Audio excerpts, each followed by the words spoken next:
Welcome back to the Alibaba Advanced Success Guide, and in this video we are going to discuss finding marketable products on Alibaba. Now, although you'll be using Alibaba to source your products, it isn't and shouldn't be your sole source for research in terms of finding the products that you are actually going to be getting from Alibaba and then eventually selling. There are more sources available, and that's really what we want to kind of broaden your perspective to start looking in these other areas. Now, you should be using eBay to find out what products are already selling there and how many different vendors are selling them. When you do this, make sure to use the completed listings setting. Now, to do this, you'll actually start your search at ebay.com. And you'll notice that eBay gives you the opportunity to either shop by category or to actually browse for the product that you're going to be looking for.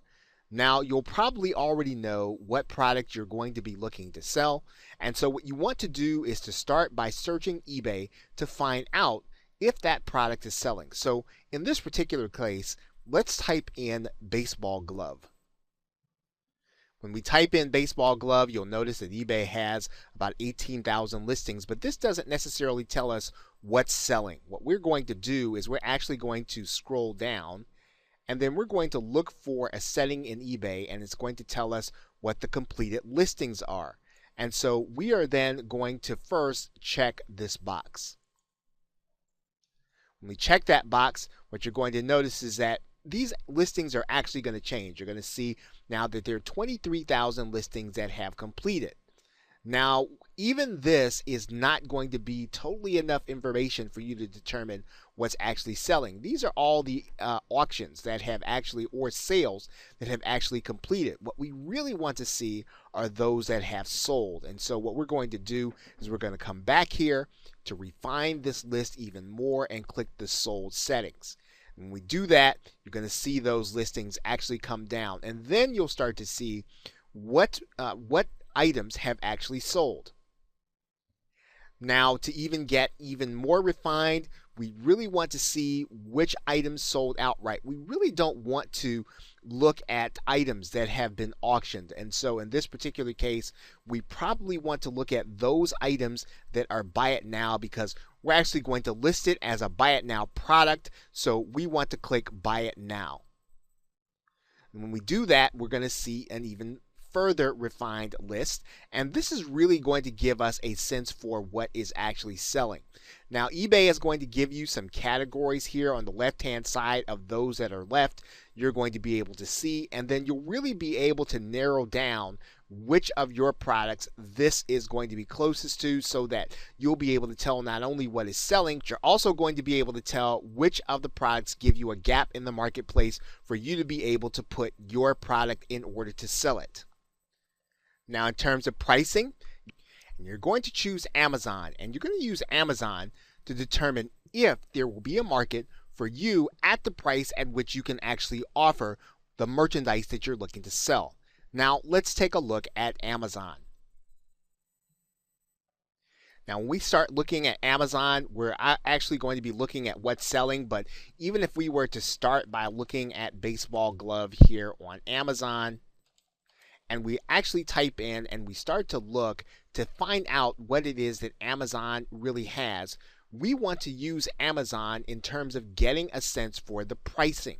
And we can do that by looking at the left-hand side and really getting a sense, first of all, about reviews. We can get a sense for brand. We can get a sense for size. And all of these dimensions are going to vary for the various products that we're going to be selling, but we're really trying to narrow down the category into the one that we're going to be offering so that we can get a sense for price. Now, in this particular case, we're just going to choose one of these categories for baseball gloves, and then we are going to start looking at price. And when we do that, one of the things that we can start doing when the numbers are smaller is we can actually sort for the price high to low or price low to high. But again, we're really still looking to find out in this area where the pricing is. And Amazon will actually give you this pricing. It'll tell you how many are there at a price below $25 or $289 or $50 in this case.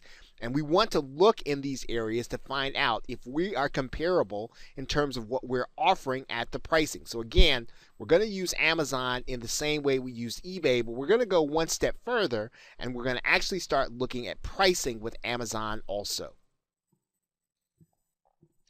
Now, you are also going to want to look at Etsy. And the reason you're going to look at Etsy is because you want to be able to get a sense for the pricing and the market for handcrafted and hard to find items. You want to know how well they're selling and what people are actually looking for. So let's take a look at the Etsy marketplace. Now in Etsy, you probably won't find anything like a baseball glove. However, you will find items that, once again, are hard to find, and you'll find things that are handcrafted. And so, once again, this is really a matter of research. You are trying to find out what is selling. You're trying to find out what is popular, and you're trying to find out what things should be priced and how they should really be structured in terms of presenting them to the marketplace. So Etsy is a place for research, and it really will give you a broad sense of what's actually selling and what people are looking for and what other sellers are doing. Now, when you seek to use Alibaba, you want to make sure that you have gone through the process of filtering for gold suppliers only. Now, let's take a look at what we mean by that. Now, when we're on Alibaba and we're looking for, again, marketable products, we are going to filter for gold supplier because mainly we want to make sure that we're going to be delivering sufficient quality to the buyer, and we're going to be working with a factory, or we're going to be working with a manufacturer that really knows how to bring products to market that are going to be sellable.